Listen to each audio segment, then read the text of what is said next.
কি খবৰ আপোনালোকৰ কমেণ্টত জনাই দিব দেই আপোনালোকৰ খবৰবোৰ। আৰু এতিয়া মই আজি এটা কথা ক'বলৈ আহিছোঁ আপোনালোকক। এতিয়া কি হ'ল, মই মানে আমাৰ ঘৰৰ পৰা প্ৰায় 2 কিলোমিটাৰমান আঁতৰত এখন আলহী ঘৰত আছিলোঁ দেই।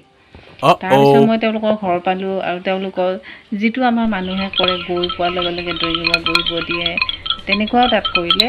কৰি মেলি তেওঁ অকণমান সময় মোৰ লগত বহিলে, ময়ো বহিলোঁ। বহি মেলি আমাৰ কথা আৰম্ভ হ'ল। তাৰমানে ঘৰৰ কথা, খবৰ, এইবোৰৰ কথা আৰম্ভ হ'ল। তাৰপিছত তেওঁ মোক এটা প্ৰশ্ন কৰিলে যে আপুনি কেনেকৈ আহিছে? তেতিয়া মই ক'লোঁ, মই বোলো খোজকাঢ়ি আহিছোঁ, মই অকলে। মই মানে খোজকাঢ়ি যোৱা বুলি কওঁতে তেওঁ আচৰিত হ'ল।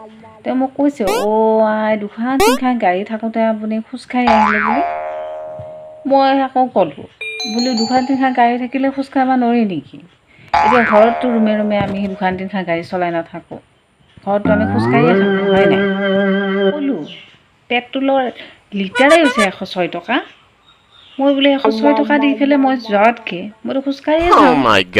মই 106 টকা বাচি যাব। কি হৈছে জানা ৰাইজ?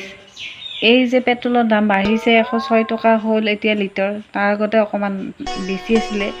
তেতিয়াৰ পৰা মই কি কৈছোঁ, এই গাড়ীত পেট্ৰল ভৰা বন্ধ কৰোঁ। পেট্ৰলৰ দাম বাঢ়াতে মই এই ভুম ভুম মাৰা বাদ দি পেলাই টুটহে।